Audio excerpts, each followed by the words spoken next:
The world first met Jane Fonda not as a radical, nor as a rebel, but as Hollywood's golden daughter.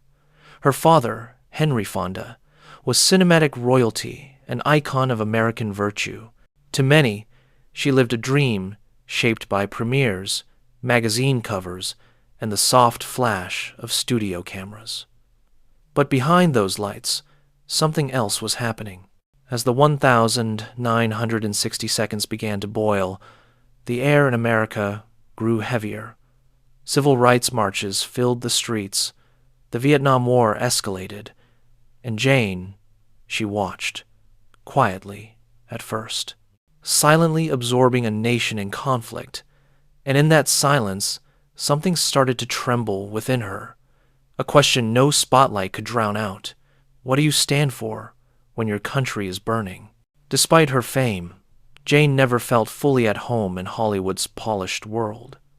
She sensed a disconnect between image and reality, between applause and truth. While agents managed her scripts, the world outside grappled with war, injustice, and grief. News footage of Vietnamese villages, reports of American bombings, interviews with crying mothers whose sons never returned home. Those images seeped into her consciousness like cracks spreading through glass. She wasn't a politician. She wasn't an expert. She was simply human, and the suffering of others had begun to call her name. Her life changed the day she stepped into a room filled with activists, students, veterans, mothers who had lost sons. Their stories weren't sound bites on the news. They were raw, personal, bleeding. Fonda listened to returning soldiers describe nightmares and guilt. She met families who felt abandoned by the same government they trusted. She realized something horrifying. The war wasn't just abroad.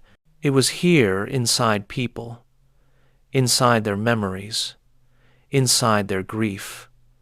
The Hollywood bubble didn't just crack, it burst. The moment Jane Fonda entered the anti-war universe, her name traveled far beyond protest circles. It reached Washington. It reached intelligence offices. It reached desks where subversive activity wasn't a discussion, but a case file. Her fame made her dangerous, a celebrity with millions of followers questioning the war. For the government, that wasn't activism.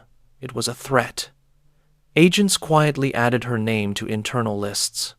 They clipped her interviews, monitored her appearances.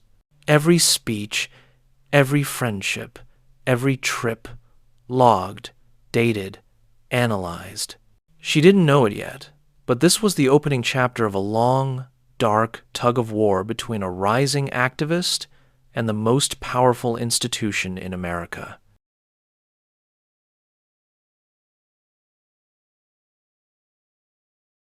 By the early 1,970 seconds, America felt like a country made of dry wood, one spark away from a wildfire. Young people protested across campuses, parents argued at kitchen tables, soldiers felt betrayed. Politicians felt cornered. The war in Vietnam had stopped being over there. It had come home. The streets echoed with chants. Posters dripped with paint. Police sirens cut through the air like warning bells of a collapsing society. And Jane, standing amid the chaos, realized something terrifying. Every voice mattered, and every silence did too. Nothing prepared America for Kent State. 4 students shot dead by the National Guard. Not in Vietnam, not in a war zone, but on an American campus. The photographs spread like wildfire. A teenage girl kneeling beside a body, screaming. A college lawn stained with blood. Police guards frozen in disbelief. For Jane Fonda, Kent State wasn't just news. It was a moral alarm bell. A country that kills its own children. What else is it capable of? Hollywood had always been political, but never like this. Some celebrities defended the war, calling protesters unpatriotic. Others condemned the government. America's entertainment industry began to fracture along ideological lines. And then there was Jane Fonda, neither cautious nor quiet. Her voice grew louder, her speeches sharper, her commitment deeper. She wasn't just attending rallies, she was leading them. There is always a moment when a person becomes irreversible. For Jane, that moment was simple: a letter from a soldier's mother. Her son had died overseas. She wrote not to blame Jane, but to thank her, to thank someone, anyone who dared to speak. Jane read the letter alone, slowly, and when she looked up, she knew this wasn't a phase. This wasn't a trend. This was now her life's fight. And nothing, not Hollywood, not public backlash, not the FBI would stop her anymore.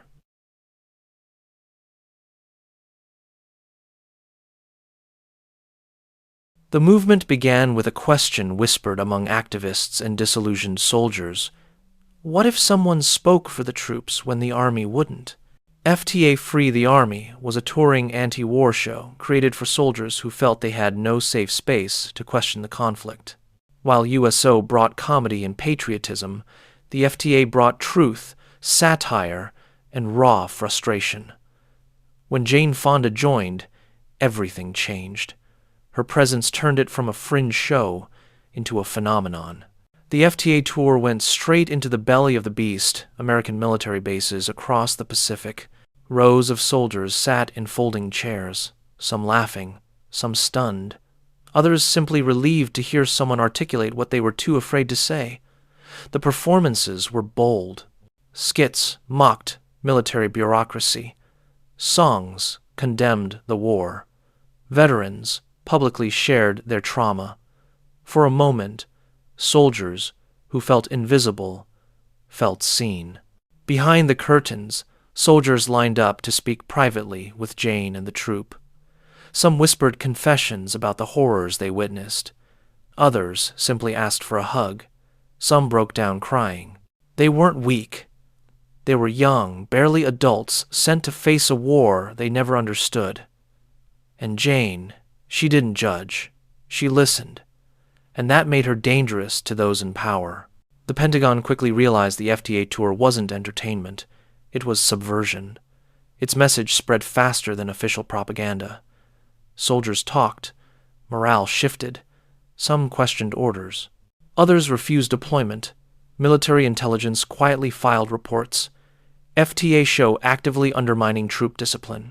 Jane Fonda had crossed from activist to strategic threat.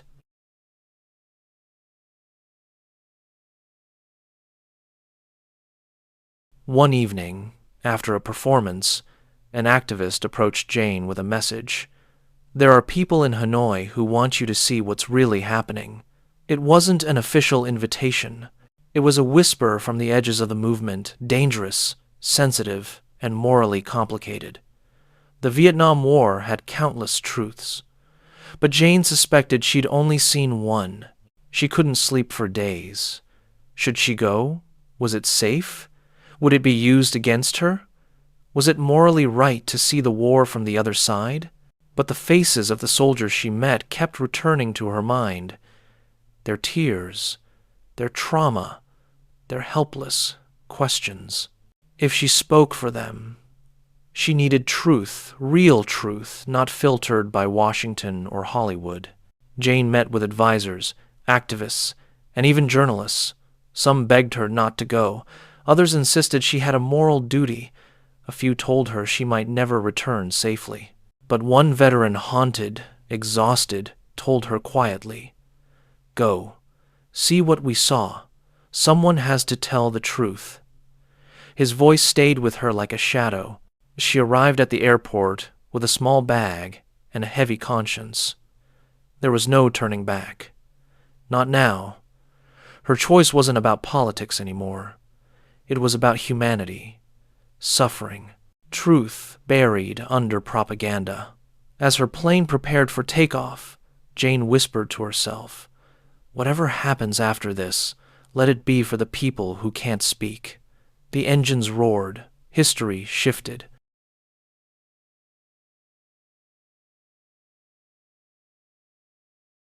The moment Jane Fonda stepped off the plane, she felt the air shift. Hanoi wasn't a battlefield, it was a wounded city. Children barefoot in the dust, bombed-out buildings standing like broken teeth. Women carrying water through rubble. No soldiers shouting orders. No flag-draped propaganda. Just people.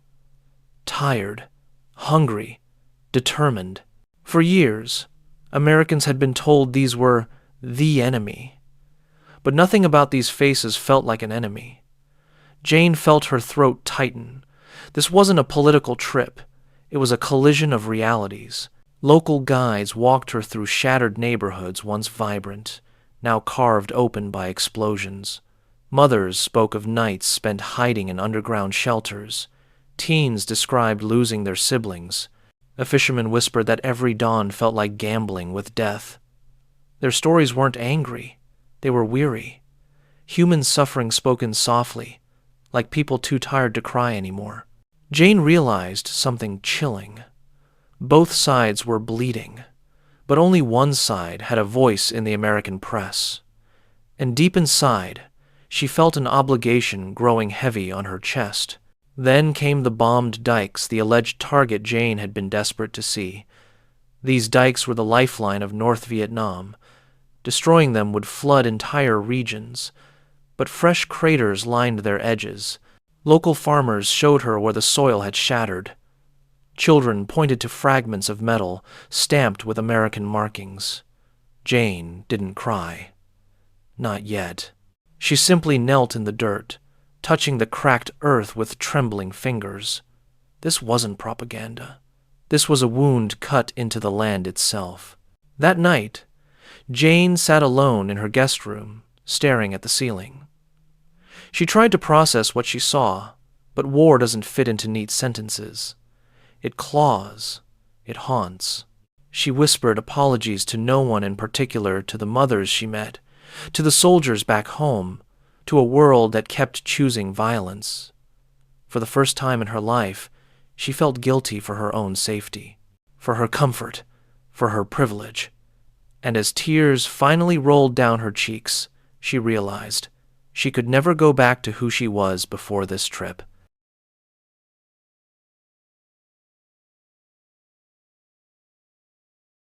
On her 5th day, local officials asked Jane to visit an anti-aircraft battery.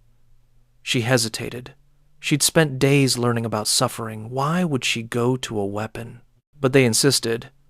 It is only to show how we defend ourselves. She agreed, perhaps politely, perhaps naively. She didn't yet understand how a single moment could become a firestorm.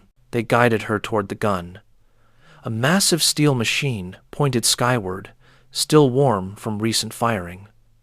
Sit, they urged, for a photo. Jane, trying to be polite, stepped onto the platform, a small gesture without thinking, a tourist-like moment. She laughed awkwardly, trying to ease the tension. The camera clicked. A single shutter, a single second, a single mistake. Several Western photographers witnessed the moment, and unlike Jane, they instantly understood the consequences. One later said, her face changed when she realized what she had agreed to, but it was too late. Film traveled faster than truth. Images crossed borders overnight. Newspapers sharpened their headlines like knives. When those photos hit the U.S. press, everything shattered.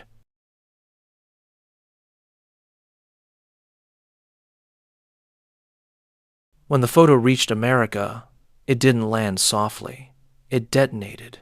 Newspapers splashed her image across front pages. Jane Fonda sides with the enemy. Hollywood star sits on gun that kills Americans. Hanoi Jane. Radio hosts fumed. Politicians raged. Veterans cried in disbelief. Jane Fonda was no longer an activist. She was a national scandal. A single photograph had turned a woman seeking truth into the face of betrayal. Anger grew like wildfire.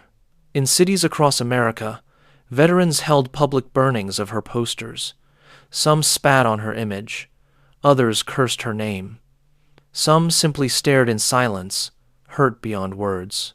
They saw brothers die in the sky, and now the woman sitting on the weapon that shot them down.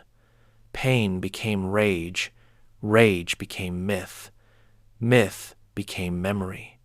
Even those who had admired her lost trust. She had touched a wound America hadn't healed. Senators took the floor demanding Jane Fonda be prosecuted for treason. Televised hearings replayed the photo while officials explained how many Americans had been shot down by identical anti-aircraft guns. Some politicians used her name like ammunition. Others simply nodded grimly, understanding public fury. Behind closed doors, a question echoed through Washington. Should we charge her? It wasn't just an activist anymore. She had become a political weapon. When Jane stepped back into America, she expected criticism, but not this. Not death threats, not mobs at airports, not strangers screaming "traitor" in her face. She tried explaining. She apologized for the photo, but not for the trip. But words were dust in a hurricane. She later said, "I will go to my grave regretting that picture." But by then, the story had already written itself.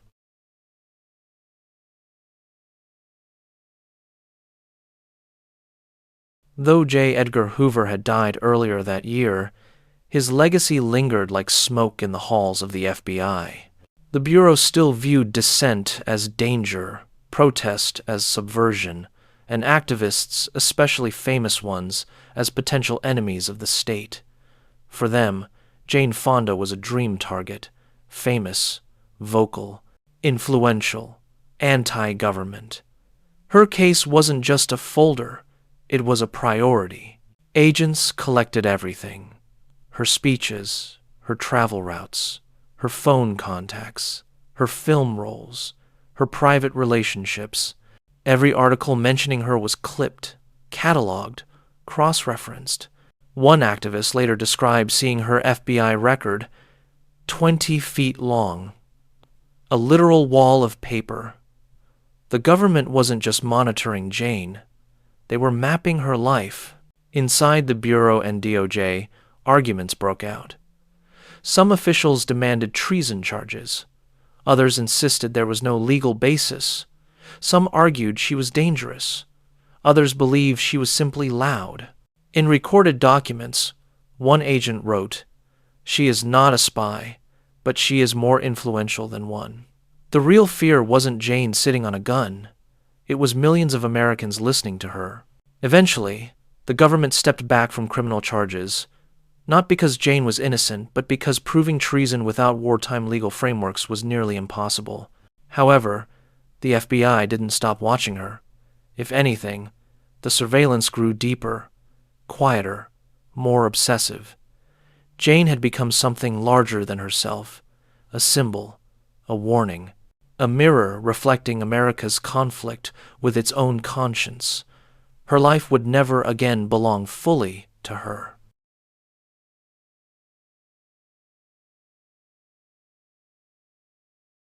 The moment Jane returned from Hanoi, the air around her thickened with rumor. Veterans began sharing stories of prisoners of war claiming she had handed their names to the enemy, that she caused beatings, even deaths. None of it appeared in official documents. None of it matched POW records. Not one survivor confirmed the claims. Yet the rumors traveled like wildfire anyway. Emotion moves faster than facts. For many Americans, truth didn't matter. The pain was real, and Jane became the face of it. Talk shows repeated the rumors. Tabloids printed them as fact. Politicians weaponized them. Even when POWs publicly stated, "She never betrayed us," people refused to listen. America needed a villain, a symbol of betrayal, a lightning rod for grief.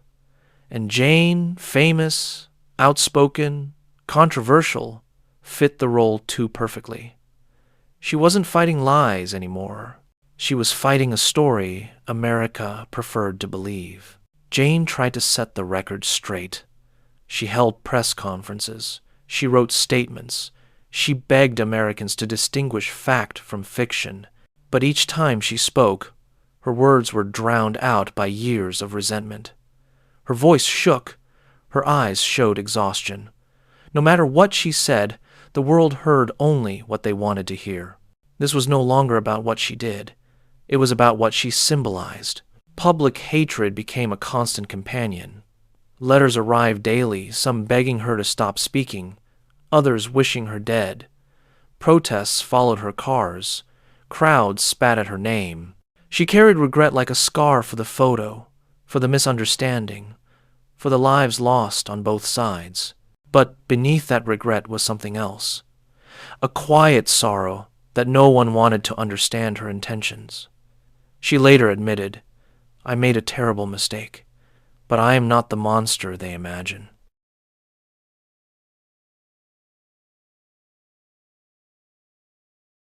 For years, studios had adored her, but after Hanoi, the phone stopped ringing. Directors hesitated.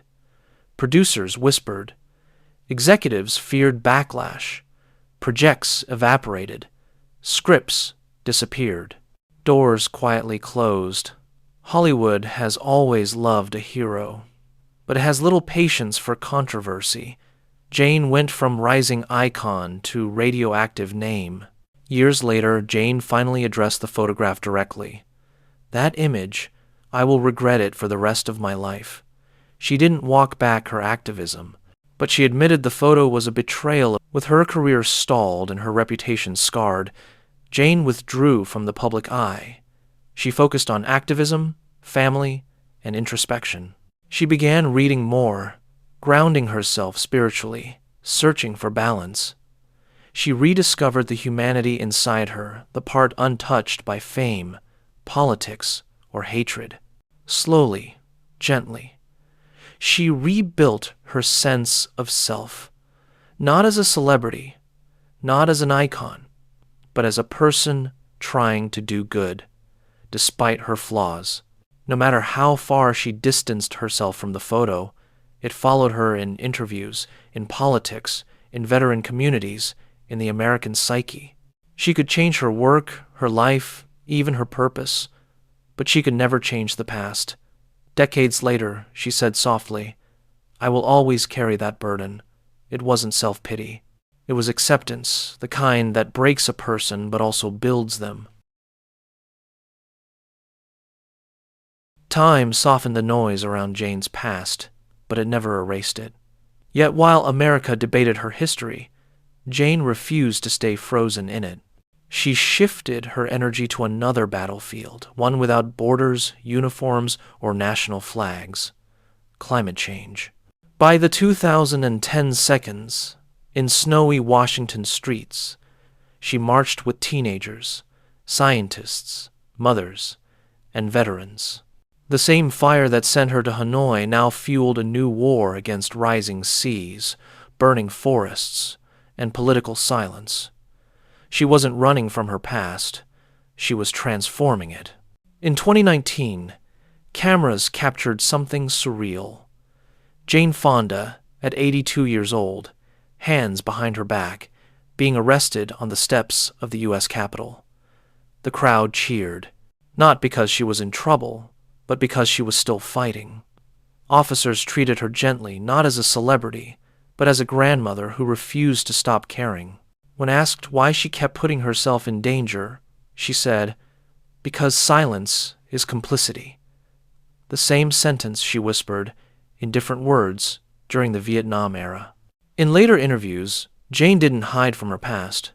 When journalists asked about Hanoi, she looked down, took a breath, and answered with painful honesty, "I will never justify the photo, but I will never regret trying to stop that war."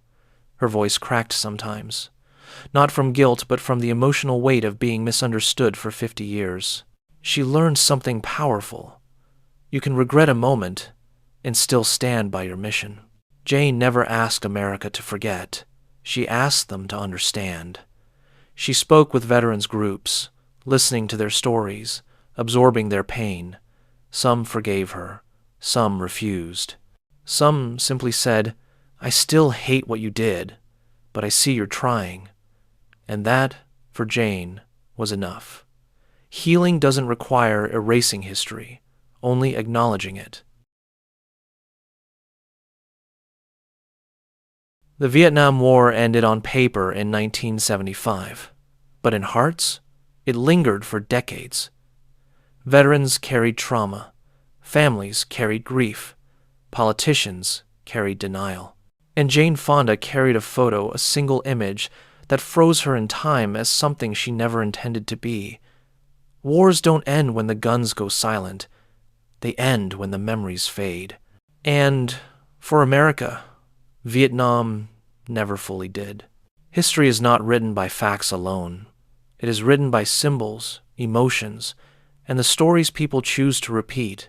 The truth about Hanoi, the truth about POW rumors, the truth about Jane's intentions, all of it was documented, proven, archived.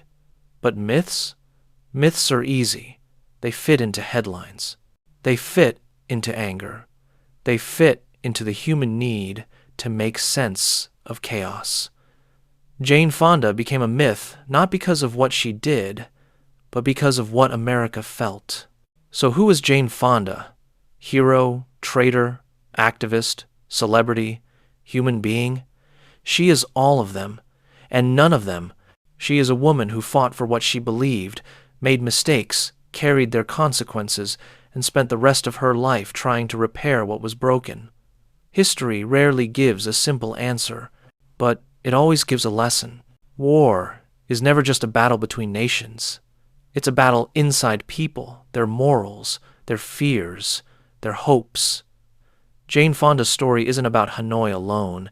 It's about how a single moment can define a life, how a nation in pain can create heroes and villains, how history turns humans into symbols, and how sometimes the bravest thing a person can do is live with their mistakes and keep fighting for something better. As the narrator's voice softens, we fade out on the Vietnam veterans' memorial names carved in stone, reflections shimmering, and a single truth echoing: no one escapes history untouched, but some choose to face it.